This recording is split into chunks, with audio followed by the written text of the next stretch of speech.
folks. Um,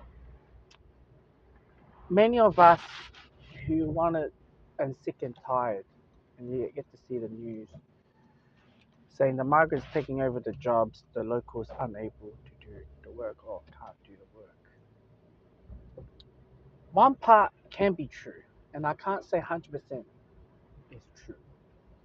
But what I could say is the fact that many of the born in the Western world and those who are migrants, and obviously we haven't learned in schooling or university to be good work ethics, right? Instead of we complaining, moaning, and then put it on the fair work or workplace bullying for X, Y, and Z.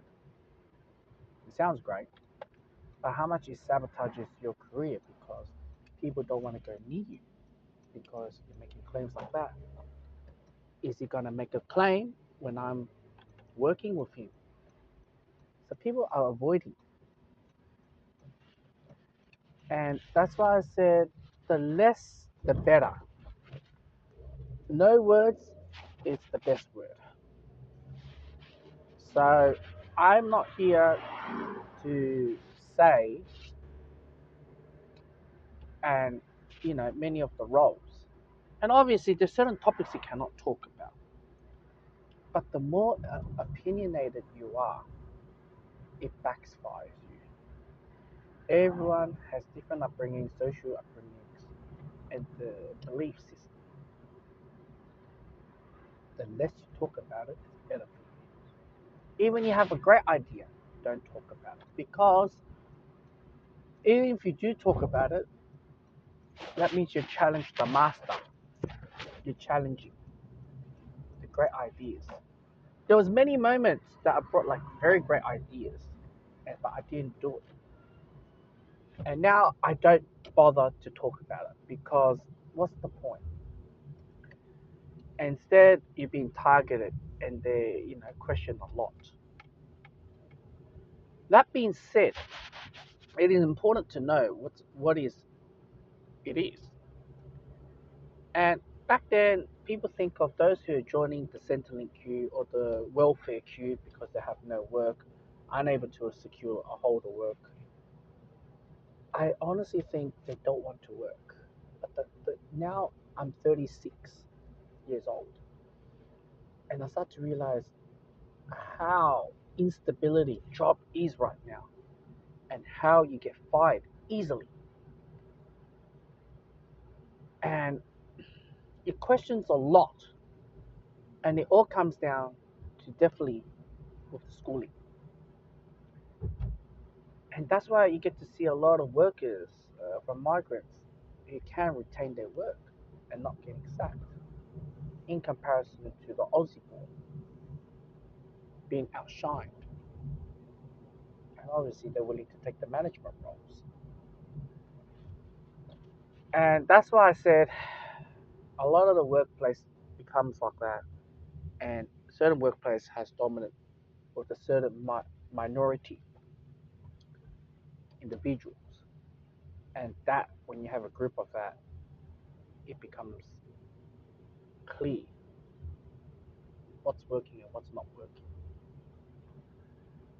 And what I can say here is I don't know what to say because it feels like the whole thing is not going too well.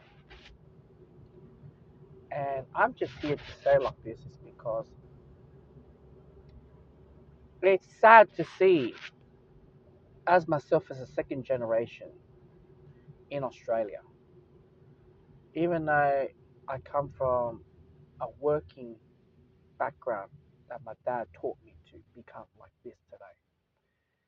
But I couldn't imagine how my daughter in the next generation or those who has, getting an easy mark of passing everything in the schooling and everything like that. And they're thinking they're achieving their years, their grades. But when it comes to reality of life and work, the complete opposite. And when you have like that, it becomes daunting. The migrants are willing to take on everything. And unfortunately, in my opinion, that is not the Australian way of looking at this because we are born to be opinionated. And how much of that, of the Australian values that I have, and how much it has backfired me in my career after career after career. It's saddened to even think about it or see about it. Like, I understand not to talk about the topics of the PC culture. I understand, but there's other things like that can diminish your career. Then many people say that workplace is toxic, X, Y, and Z. It becomes a problematic. I don't know what to say.